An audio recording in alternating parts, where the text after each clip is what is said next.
오늘은 매우 중요한 부처님의 진리를 여러분들한테 설할까 합니다. 덥고 좀 어렵더라도 꾹 인내하시고 잘 들어주셨으면 좋겠습니다. 오늘의 법문 주제는 이렇습니다.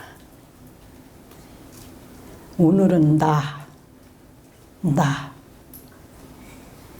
나를 찾는 그런 것을, 물론 참선 중에 이목고, 영어로 하면 what is it 이렇게 해야 되고, 우리 한문으로 말한다면 시신마 이렇게 해야 되고, 우리 한글로 말한다면 이목고 이렇게 해야 되는데,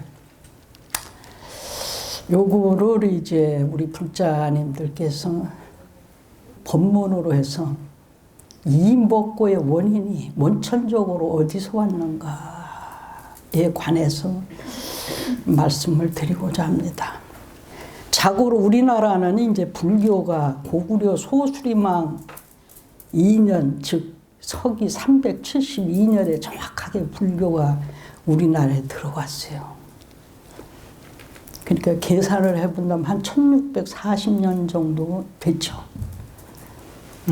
그렇게 해서 불교가 시작이 됐는데, 무슨 말을 하려고 하면 꼭 중국으로 퍼갖고 얘기를 하려니까 좀 스님이 그런 게 있는데, 모든 역사가 그래 왔어. 우리 고려부라도 인도에서 시작을 해서 서역으로 해서 중국을 거쳐서 중국의 영향을 한국에 받고, 우리 한국은 다시 일본으로 전래시킨 거예요. 불교도 꼭 그와 같은 과정을 이렇게 거쳐서 오늘날 우리 1600년인데, 중국은 우리보다 한 500년이 앞섰어. 서기가 시작되기 한 120 몇 년인가 전부터 중국은 불교가 사실은 시작이 됐습니다. 그래서 우리나라가 그 공부를 하러 옛 고승들이, 특히 이제 아주 특별한 분은 이제 원효대사라든가 의상대사. 원효대사는 가시다가 포기를 하셨지만 의상대사는 끝까지 당나라까지 가셨었죠. 그래서 관세음보살님을 친견하시고, 그래서 삼국유사 실록에 보면 하여간 의상대사에 대한 아주 그 진면목을 잘 써놨어요.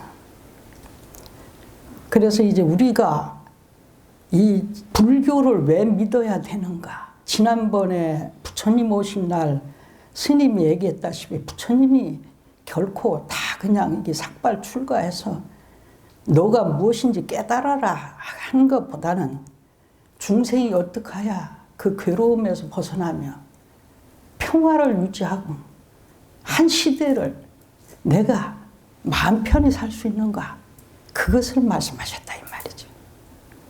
근데 사람들은 살다 보면은 why, 이 뭐고, 왜 이런 일이 벌어졌는가 라고 퀘스천 마크를 들고서 계속 고민하다가 끝내는 출가하는 사람들이 이제 많아진 겁니다. 출가를 하다 보니까 가만히 앉아서 이것이 어디서 왔는가, 그렇게 그 수많은 공안을 들고 선방에 앉아서 그 해답을 찾고자 하는 게 우리 불교, 현재 한국 불교 사양. 이 불교, 이게 지금 뭐라고 그러느냐면, 재미있는 것은 우리 여러분들이 잘 아는 이 나를 찾는 길을 원천적으로 찾으려고 하니까 현장법사로 들어가야 돼. 현장법사 아시죠? 현장법사. 그래서 중국 사람들이 너무 잘 아는 삼국지 같은 거, 그지? 서유기 같은 거, 수호지 같은 거, 이 3대 명작을 내서 세계적인 참 얘기거리야 이게. 참 대단한 거 아니겠습니까? 그 중에 하나가 이제 우리 현장법사가 불교를 수학하러 천축국에 가는 그런 과정을 그린 서유기라는 게 있습니다. 거기에서 나온 사람들이 여러분들 잘 아는 손오공이 나오잖아, 그치? 사오정 나오고 저팔계 나오고. 근데 오공이라고 하는 게 뭐냐면 다섯 오자에 빌공자예요. 그러니까 안입이 설신을 비워라 라는 법명이야. 오정이는 뭐냐면 다섯 오자에 깨끗할 정자야. 청정하게 그 다섯을 해라 라는 의미에서 붙여준 거고. 또 팔계. 그 팔계라는 것은 8가지 계를 잘 지켜라라고 해서 붙여준 거예요. 하여간 뭐 그것은 현장법사께서 이제 인도 천축국으로 가시면서 600년대 뿐이야. 601년이라고도 하고 602년의 사람이라고도 하는데 그분이 인생이 64세인가 살다 가셨어요. 그래갖고 그분이 이제 원래는 명문가 집안이었는데 아버지 때부터 집안이 몰락해버렸어. 역적으로 몰려가지고. 그래가지고서 이제 두 형제가 절에 의탁하게 되죠. 근데 이제 형은 그냥 환속한 걸로 되고, 이제 아우인 이 현장법사가 이제, 그때는 법사가 아니지. 근데 우리는 스님이라고 말하지만, 또 거기 그 중국은 스님을 법사님이라고 그래. 법사가 이제 법법자의 스승사자죠? 그렇게 법이라는 건 뭐예요? 진리라는 얘기 아니야? 진리를 가르쳐주는 스승님이라는 게 법사예요. 그게 이제 우리나라에 와서 또 이제 스님이 어디서 왔는가 하려면 그것도 복잡하게 한참 들어가니까 생략하기로 하고. 그래서 이제 뭐 물론 약간 소설화가 돼가지고 이렇게 나온 것은 사실이지만은 그분이 17살에 이제 승과에 그 고시에 합격을 하고 그러고서 중국 당대 최고 고승들한테 길을 묻는데 4분이 나와. 근데 그분들이 다 엉뚱한 얘기를 하시는 거야. 다 틀린 말을 하시니까 이 현명한 현장법사가 이렇게 해서는 안 되겠다. 불교의 근원지인 인도 천축국에 내가 가서 직접 공부를 해봐야겠다 하고 사실은 떠난 게 29세에. 우리 부처님은 29세 때 출가를 했죠? 현장법사는 인도로 가신 게 이제 29세 때 가시는 거야. 그래서 이제 그 길이 얼마나 지금같이 비행기 타고 뭐 차 타고 가는 시절이 아니니까 걸어서 가는데 거기서 거기까지 거리가 한 5만 리 정도가 됐다는 거야. 그렇게 뭐 고비 사막을 지나서 히말라야 산맥을 넘어서 막 이렇게 가야 되는 그런 건데 출발 자체는 한 40명 제자를 거느리고 이제 뭐 말 몇 피라고 뭐 이제 그 뭐 운송을 해야 되니까 그렇게 출발을 하긴 했는데 사막을 건너기 전에 죽고 뭐 낭떠러지에 떨어져 죽고 뭐 음식이 저기에서 뭐 죽고 그냥 제자가 다 죽어버린 거예요. 뭐 물론 이제 뭐 오행산에서 그때 손오공을 보다 이렇게 나오는데 그는 뭐 현실성 있는 건지 없는 건지는 모르겠는데 이 소설을 아주 기가 막히게 썼어. 그 소설을 기똥차게 쓴 거야. 어떻게 썼느냐. 그 맥락에 맞게 쓴 거야. 여러분들 그 손오공 그 나오는 거 한 번씩은 보셨죠? 근데 그게 아주 묵은 거 한 얘기가 아닐 것 같다는 얘기야. 왜 그러냐면 우리나라도 옛날에 그 이렇게 교통수단이 원만하지 않을 때는 하다못해 그 뭐 과거 시험을 치룰래도 강원도나 전라도나 경상도나 해서 올라오려면 그 험준한 산을 넘고 넘어왔잖아요. 그죠? 그럴 때 깜깜한 밤에는 뭐 귀신한테 홀리고 뭐 막 이런 얘기도 있잖아요. 전설 따라 삼천리. 근데 이제 귀신한테 홀렸다기보다는 그 사람들이 얼마나 두려움에 떨었겠어 밤새도록. 그러면서 일어나는 자기 심리적인 것을 이야기를 했겠지. 그와 마찬가지로 손오공이나 사오정이나 저팔계의 그 역할도 능히 그럴 수가 있음을 거기서 볼 수가 있지 않느냐 이런 얘기죠. 그래서 이제 이분이 이제 그 우리가 아까 반야심경을 했는데 다 잃은 겨 제자를 그 천축국 얼마 남지 않은 그런 저기에서 자기 혼자 남은 거야. 그런데 이렇게 가려고 보니까 큰 강이 앞을 다 가로막고 있는 거야. 그래서 이야 이거 큰일 났다. 이분이 한참을 서성거리는데 토막진 그 뗏목 같은 것들이 떠나려오더라는 거야. 그래서 아, 저 위에는 아마 인가가 있나 보다 라고 생각하시고 막 올라가셨는데 진짜 폐허가 다 된 그런 절이 하나 있더라는 거예요. 그래서 누구 없냐고 하니까 가느다란 신음소리만 나더라는 거야. 그래서 찾아가 보니까는 한 노비구가 온몸에 악창농열이 변체교류하다. 우리가 천지파량 신주경에 보면은 이 경을 한 번만 비방해도 악창농열이 변체교류하야 막 그렇게 하잖아. 그게 악창농열이 변체교류한다. 이게 무슨 뜻이냐 이게. 그거는 이제 나병을 말해. 문둥병. 그런 병을 앓고 있는 거야. 그래가지고 이제 그 현장 법사께서 당신이 유사시에 마지막으로 쓰려고 했던 약을 하나 소지하고 있었는데 그걸로 정성을 다해서 병 구원을 한 거예요. 그랬더니 이제 며칠 지나니까 그 스님이 이제 거의 완치가 됐다 이런 얘기야. 근데 이만하면 야, 그래서 어째서 스님이 이렇게 혼자만 있는가. 이 퇴락이 됐지만은 범위를 보니까 몹시 큰 절이었던 것 같은데 라고 하니까 본래는 대중이 많이 살고 있었다 이런 얘기예요. 근데 이렇게 갑자기 전염병이 돌아가지고 내가 이렇게 몹쓸병에 걸리고 그러다 보니까 다 하나 둘 떠나가고 이렇게 나 혼자 있게 됐다 이런 얘기예요.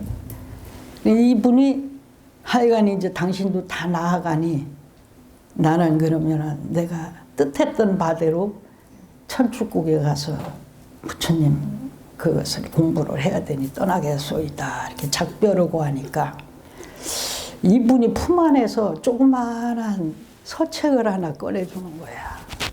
내가 해줄 거는 없고 아, 이거를 가져가세요 라고 준 거예요.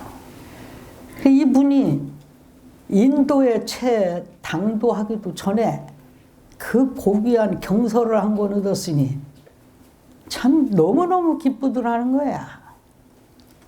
그래가지고 이분이 그걸 품 안에 안고서 가가지고 머리가 천부적으로 좋았었던 모양이지 뭐.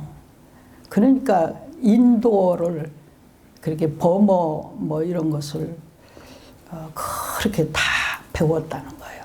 몇 년 내에 습득을 해서 거기서 공부를 하고 몇 년을 수학하고 나서 이제 다시 본국으로 와야겠다 그러니까 인도에서 못 가게 했다는 거예요. 사실은 이제 부처님 원탄생시는 네팔, 인도 국경에 있는 네팔 거기인데 그래도 나는 가야겠다고 그래서 그때 가져오신 게 이제 불상과 경서 75권에 또 뭐에 뭐 천몇백 질에 이렇게 갖고서 중국으로 오셔서 그것을 한역으로 번역을 하신 거야 이분이. 아시겠죠? 그래서 경서에 보면은 현장법사, 삼장법사 이게 자주 써 있죠? 네. 그래서 그때는 그분이 그게 하신 거예요. 그래서 이분이 본국으로 돌아오자 그 아프시던 그 스님이 계신 절에를 들렸다는 거야. 갔더니 절도 없고 못 없고 형체도 없더라는 거예요. 근데 마침 약초 캐는 사람이 있어가지고 아니 여기 절이 어디로 갔습니까? 라고 물어보니까 여기는 본래 절 같은 게 있지도 않소? 라고 대답을 하더라는 거야. 이분이 아하 부처님께서 그런 병든 비구로 화연해서 이렇게 나를 시험하셨구나라고 하셨다는 거예요. 그래서 이분이 본국으로 돌아오자마자 최초 번역한 게 우리가 하는 반야신경 270자라는 거예요. 그걸 최초로 최고 먼저 번역을 하셨다는 게요. 그 책을 품속에서 다 넣고서 계속 이렇게 마음으로 부처님을 영송하며 하니까 일체 장애가 다 끊어지고 모든 것이 편안해지더라는 거예요. 본인이 뜻을 다 이룰 수 있는 그런 게 있더라, 이런 얘기입니다. 아시겠죠?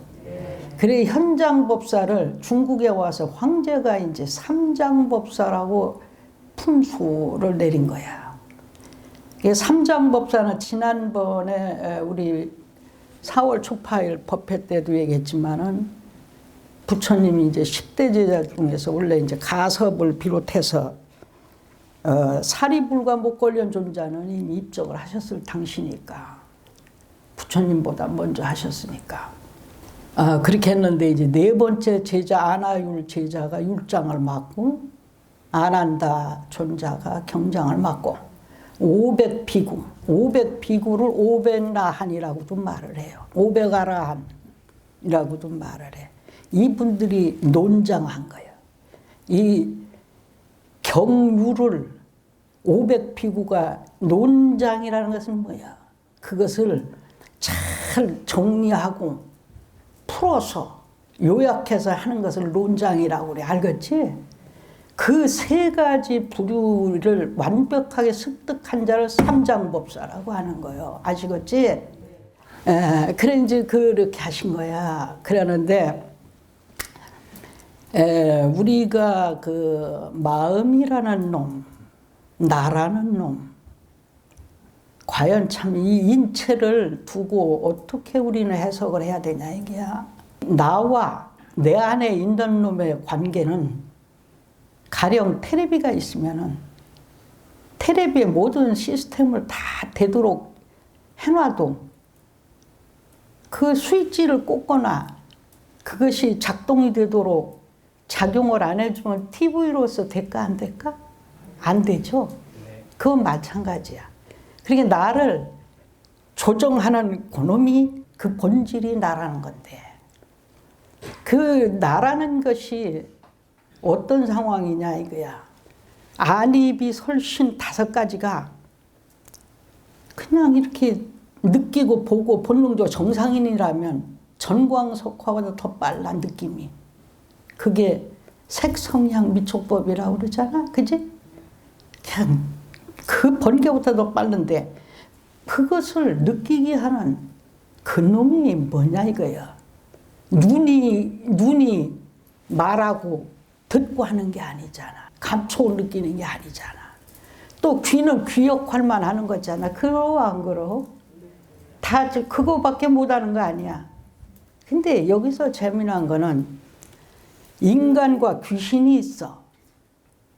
인간은 영혼과 육신을 동시에 갖고 있지만 육신이 있는 거로 자유롭지가 않아. 귀신은 뭐냐? 영혼 자체가 아주 무한한 능력이 있어도 육신이 없기 때문에 제 꼴을 못 보여주는 거야. 그래서 이게 뭐냐면 눈에도 이게 우리가 색수상행 식하는 식이 알식자라고도 하고 또 법법자도 쓰고 그러지 우리가. 그게 뭐라고 그러느냐면 아르말이라는 놈이야. 그게 눈에도 식이 붙고 귀에도 붙고 코에도 붙고 혀끝에도 붙고 몸뚱아리에도 붙는 거예요. 붙어가지고 같이 작용을 하기 때문에 눈이 보면서 천태만상을 다 그려내는 거고 코도 그렇고 입도 그렇고 그러죠? 그렇게 되는 거예요. 그것을 우리가 전오식이라고 그래요. 오식해보세요. 또 그 뜻과 같이 움직이는 것을 육식이라고 그래. 해봐. 육식 해봐. 안입이 설신의야. 그걸 육식이라고 하는 게. 이 육식은 뭐냐고 하면 몸뚱아리에 붙은 대상에게 식 아르마리가 곁들여져 있다라는 거예요. 그래서 즉각 보고 느끼고 반응하는 것을 육식이라고 하는 거예요. 그렇게 그것을 보는 대로 느끼는 대로만 하는 것을 이게 잘못된 게 아니야. 잘 봤든 못 봤든 잘 소화를 했든 뭐를 했든 그것은 본능적으로 보이는 대로 한 거고 듣는 대로 한 거니까. 그래 안 그래? 그래서 우리가 108번뇌라. 그래 우리가 이제 그 색수상행식 보고 느끼고 뭐 이런 것을 보고서 무슨 반응을 인간이 하느냐. 좋다. 아니면 나쁘다. 싫다. 아니면 그냥 나는 그냥 그저 그려. 이렇게 반응한다 이거지. 세 가지로. 여기서 조금 더 들어가면 정도가 지나쳐버리면 좋다가 그냥 너무 기뻐버려. 싫다가 너무 슬퍼버려. 그냥 그렇다라는 세 가지 반응을 하는데 요게 안입이 설신의 6개와 좋다 나쁘다 이것을 하니까 3, 6, 18, 18이 되는 거예요. 그 뒤에 일어나는 기쁨과 슬픔과 그저 그런 것이 또 3, 6, 18이요. 이게 36이 되는 거예요. 36이 되는데 전생과 현생과 내생, 상생을 곱하니까 이게 뭐냐면 108이 되는 거예요. 합하면 108 되죠? 그래서 우리가 108번뇌라고 하는 것이다. 108번뇌. 그래서 보통적으로 우리 여기 애기 있잖아. 아까 애기. 애기에서 6살까지가 본능적으로 사는 거야. 걔들은 좋고 나쁘고 뭐 하지. 누구 뭐 이거 뭐 가리고 뭐 하지 않잖아요. 그죠? 자기 엄마한테 가고 싶으면 가고 떠들고 싶으면 떠들고 다 그런 거 아니에요. 그게 정상이에요? 비정상이에요? 정상이죠? 아주 정상이에요. 왜 초등학교 1학년에 7, 8살에 들어가겠어요? 이제 7, 8살이 되면은 상대의 눈치를 볼 수가 있는 때가 되는 거야. 알았지? 그래서 초등학교를 보내는 거야. 근데 요즘에는 먹고 살기가 힘들으니까 막 갓난아기도 막 이렇게 이제 보내고 이제 그렇게 맡겨서 어떻게 보면 그 점도 상당히 유익할지 몰라. 옛날부터 부모는 자식 교육이 대학 교수라도 못 가르쳐. 자기 자식 가르치는 도사는 따로 있어. 그렇게 되는 거예요. 이게 세상사예요. 그래서 우리는 뭐라고 하느냐면 그 일어나는 모든 그 본능적인 충동을 잘 이성적으로 해야 되는데 그놈이 팔식이라는 아르웨아식 창고에 그냥 틀어 박히기 시작을 하는 게요. 그걸 스토어, 저장한다 이렇게 말하는 거예요. 저장한다. 거기에서 E가 Y로 변하면 스토리가 되죠. 이야기거리가. 그렇게 되는데 이게 뭐라고 그러느냐고 그러면 팔식 아르웨아식에 내가 하는 행위를 전부 저장을 해. 이건 결코 지워지거나 없어지지가 않아. 우리 인간이 과거로 개발한 모든 것들은 잘못 건드리면 지워지지 않아. 없어지죠? 없어질 수가 있지만 인간의 아르웨아식 팔식에 저장된 거는 이것은 없어지지가 않아. 세상 뒤집어져도. 이해가 됐나요? 네. 근데 그 묘한 역할을 하는 놈이 이제 칠식의 말라식이라는 놈이 있어. 이거를 사실은 한 7회를 나누어서 해야 돼. 지금 이 단순간에 할 수는 없는데 오늘 이제 맛보기로 해주는 거예요. 그렇게 뭐냐 그러면 칠식이라고 하는 그 놈이 말라식이라는 놈이 아바타 역할을 하는 거야. 아바타 알죠? 여러분 영화 봤죠?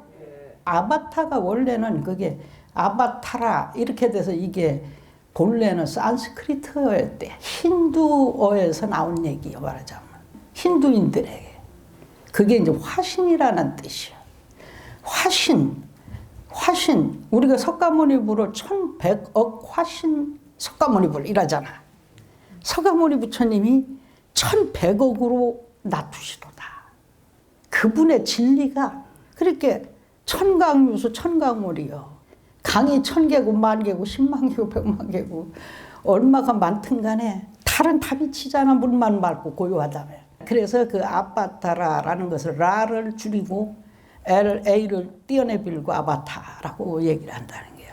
그 역할을 70 말라시게 사는 거야. 그게 조절이 잘 돼야 되는데, 그러니까 우리가 살아가는 일상을 한번 보자 이게야.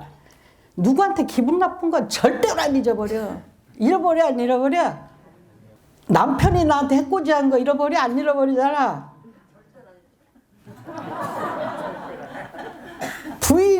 부인이 해코지한 거 잃어버려? 안 잃어버리잖아. 기분 나쁜 거. 만고에 가까운 사람이 나한테 충격파를 던지면은 절대 안 잊어버려. 근데 인간은 묘하게 교활한 근성이 있어요. 좋은 건 또 잘 잃어버려. 그지? 고맙고 은혜를 입은 것은 그냥 잃어버려. 그는 또 잘 되는 일은 내가 잘나서 잘 된 줄 알아. 부처님이 계셔서 뭐 내가 이런 저기가 있었다 뭐 이런 감정도 없어. 그냥 내가 잘났기 때문에 된 거야. 그렇기 때문에 그 쓱 지나가는데, 하여간 기분 나쁜 건 그대로 저장시키는 게 팔식이야. 알았지? 예, 알아야지. 그 근습이, 본습이 그게 진짜인 줄 아는 거야, 사람이. 칠식에서 잘 닦아져야 되는데 못 닦고 팔식에 저장되어 있는 그 나쁜 근성, 본성이 그게 진짜인 줄 아는 거야. 아이고. 그래가지고 언제 죽을지도 몰라는 이 육신을 가지고. 말하면 기분 나쁘겠지만, 이제 나도 이제 그런 북풍한설이 휘몰아치는 언덕에 있는 사람이니까, 얘기를 하지만은, 아주 이렇게 천년만년 살 줄 알고 호적거리는 거예요. 그게 죄인지를 모르고 죄를 짓는 거야. 내가 북풍한설이 휘몰아치는 그 언덕에 서 있구나라고 깨달아야 돼.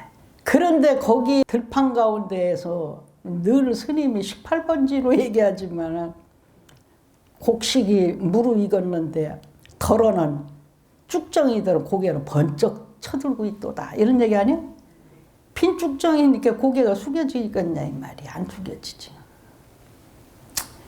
그래서 우리는 그 나라고 하는 참 나라는 것을 이제 아루야식에 처박아 놓은 저장된 그런 상식적인 거, 보관해 놓은 것을 잘된 놈인지 못된 놈인지를 잘 아셔야 되는 것 같은데, 어떨까?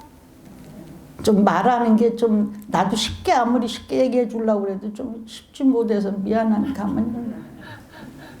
그래도 이렇게 보니까 졸지 않아 참 천만다행이네.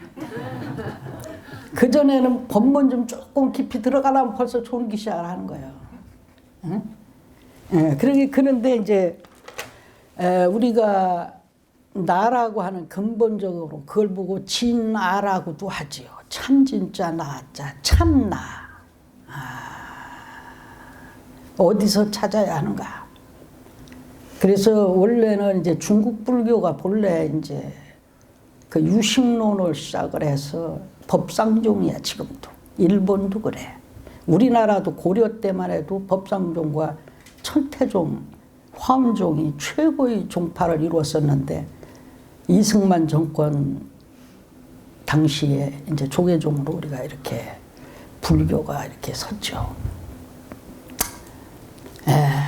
그래서 우리가 이제 그 각 나라가 처음에 중국에서 이제 달마대사는 아주 후의 얘기지만은 소림사에서 이제 면벽가주 하시고서 한 제자를 받아들인 게 신광이라고 해가지 아시죠? 이제 3조 승찬, 4조 도신, 5조 홍인, 6조 해능까지 온 거 아니야.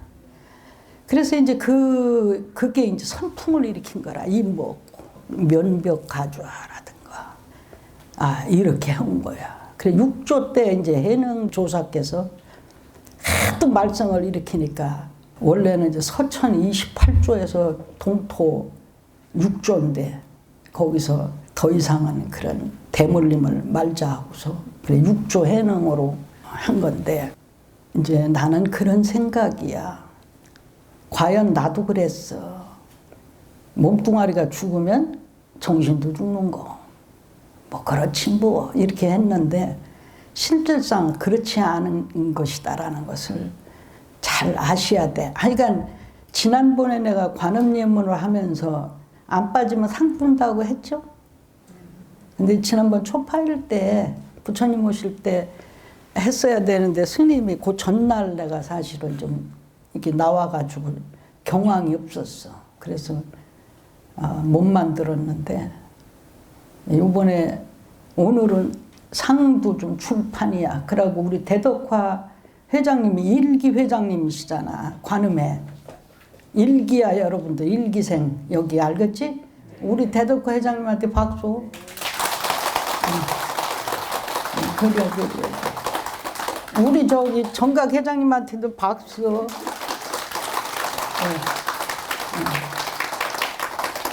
그래서 우리는 지금부터 어떤 연습을 해야 되느냐. 내 안에 처박혀 있는 그것들이 과연 옳은 것들이 처박혀 있느냐? 그런 것이 있느냐? 잘못된 놈이면 얼른 내쫓아야 되고 잘한 놈은 꺼내서 잘 써야 된다. 이런 얘기, 그지? 그래서 육방, 안입이 설신이 이를 깨끗이 청소하고 그 문을 헐헐이 열어놓을 때 달빛도 영롱하고 햇살도 밝게 비추는 것이다. 이런 얘기올시다. 그런 데다가 우리는 마음을 쓸 때가 왔어요. 그냥 무작정 되는 대로 살라고만 하면 안 돼요. 돈을 내가 왜 벌어야 되는가? 왜 필요한 건가? 무엇 때문에 그렇게 살아야 하는가를 잘 알면은 이 육신 안에 법당을 잘 가꾸어야 하잖아. 그래 안 그래?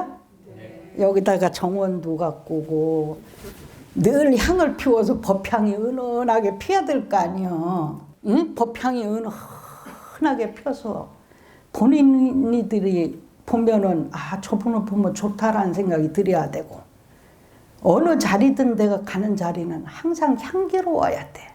그 자리가 더럽고 구설에 이르고 나쁘게 되면 안 되는 거예요. 그렇겠어 안 그렇겠어? 네. 그렇게 되기 위해서 우리가 사는 거 아니겠어요? 네. 이제 앞으로 그 법당들 향기가 얼마나 나나 스님 체크해 볼 예정입니다. 아시겠죠? 네. 그래서 오늘 이제 법문한 걸 요약하자면 이러합니다. 우리는 인생을 왜 살아야 되는가? 어떻게 살아야 되는가? 나한테 시간은 얼마가 남아있는가를 좀 잘 알아내는 게 좋겠죠? 네. 시간이 얼마나 남아있는가? 이것을 어떻게 써야 되나?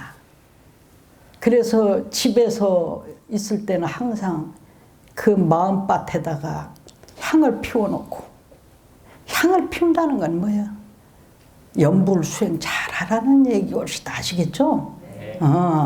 염불수행 잘하면 그 법향이 바깥으로 펴서 일체의 장애가 끊어지고 그 일체에 나한테 전생부터 잘못된 그 업의 바람이 멈출 것이다. 이런 얘기예요.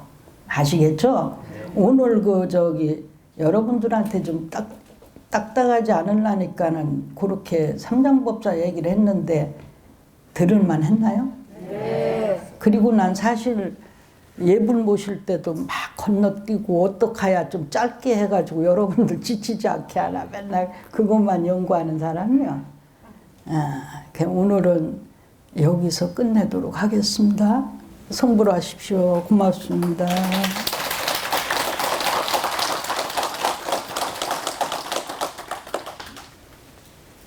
내 마음은 누구를 막론하고 다 저기 하고 싶어요. 근데 유식론에 관해서 오늘 이제 처음 했지만은 이것을 한 7회 정도 할 예정이에요. 그러니까 빠지지 말면 좋겠어요. 요번에는 이달 마지막 일요일 날 법문을 한 번 더 있을 예정이고 6월은 너무 더운 거로 방학을 하겠습니다. 어떠세요? 7월이 6월 마지막 하시고 다음번 한 번 하시고 7월 한 달을 네. 방학을 하겠는데 여러분들 생각은 어떠십니까? 네. 좋아요? 예, 그래. 지금 저기 사실은 그 서울서도 외곽지에 사는 분은 여기가 멀다고 하는 분이 있는데, 아까 우리 상주보살 같은 경우는 대한민국 절이라는 절은 거의 봉사를 많이 하셔, 저 양반이. 하여간 부지런해. 그래서 내가 저 보살은 결코 적은 집에서는 안 살 것이다 그랬는데, 집도 어마무시하게 큰 집에서 살지만 내세에는 더 큰 집에서 살 거예요. 행복하게. 예, 당신 복 많이 줘서 그렇고, 우리 저기 내가 요번에 이제 깨달은 바가 있더라고. 하나가 뭐냐 하면은, 한 노보살님이 옛날에 나 돈 주러 오셨다고 그 얘기만 하려고 그렇게 울었잖아. 내 속초서 가만히 생각하니까, 야 월제 해담아, 네가 이제 대신 갚으면 될 일 아니냐. 이제 그만 울어라. 그래서 조금씩 이제 과거에 저축해놨던 거를 좀 이제 드리려고 그래. 그렇게 마음을 먹었어. 그러고 저분이 이제 연세가 꽤 되시는데, 저분의 연세 또래, 그 위에 한 살 위에 또래가 거의 지금 다 아파 많이. 근데 저분이 물론 이제 잔잔한 지병이야 있지만은 저렇게 건강한 거는 정말로 복을 줬기 때문에 저분이 저렇게 건강하지 않는가. 난 진짜 너무 그게 고맙더라고. 저분에 대한 것을 내가 많은 생각을 해봤어요. 그랬는데 그렇게 씩씩하고 그냥 젊은이들보다 더 잘 다니시잖아. 아, 그렇게 참 그것도 내 생에 큰 복이 아닌가. 참 월제 해담이가 참 인생을 잘못 살기도 했지만 잘 살기도 했다. 그래서 지난번에 어떤 노보살 얘기를 빗대서 얘기를 한 번 한 적이 있는데, 스님이 10달을 시달리다 보니까 병이 들어버렸어. 병이 든 몸에 더 병이 들었어. 근데 부처님께 그냥 내가 이번에 간절하게, 부처님 제 소원이 하나 있습니다. 그리고 그렇게 공덕을 친 보살이 그렇게 아프니 몇 년만이라도 좀 살게 해주세요 하고, 내가 나는 사실 요 정도로 내가 병든 게 다행이야. 맨날 중생들이 아프면 내가 대신 아프겠습니다. 날 데리고 가시오. 맨날 그렇게 협박을 해야 됐으니 내가 몸뚱아리가 성하면 정상이겠어요. 응? 그랬는데 이제 그랬더니 나는 이번에 참 신기한 걸 하나 체험을 했어요. 부처님이 일러주시는 거야. 병명하고 어떻게 치료하라는 걸. 아, 그거 신기하대. 그래서 이제 화엄성국을 시켰어. 더 살라면 스님 말을 듣고, 그만 살라면 듣지 말라고 해라. 마지막으로 얘기니까. 그래서 어느 병원에 가서 어느 병 진단을 받아라. 반드시 그 원인일 것이다. 부처님이 그리 하셨다 그랬어. 그렇게 그 의사가 그 병이 맞는 것 같다라고 해서 처방을 내려주셨다니 그 약을 먹고 많이 좋아지셨대. 네. 그래서 이제 항상 말하잖아. 저울질하지 마라. 아주 나쁘고 더러운 행위야. 항상 진실하게 살아. 알았지? 네. 오늘 스님이 막 가는 소리 막 해서 미안해. 아니에요. 자, 성불하십시오.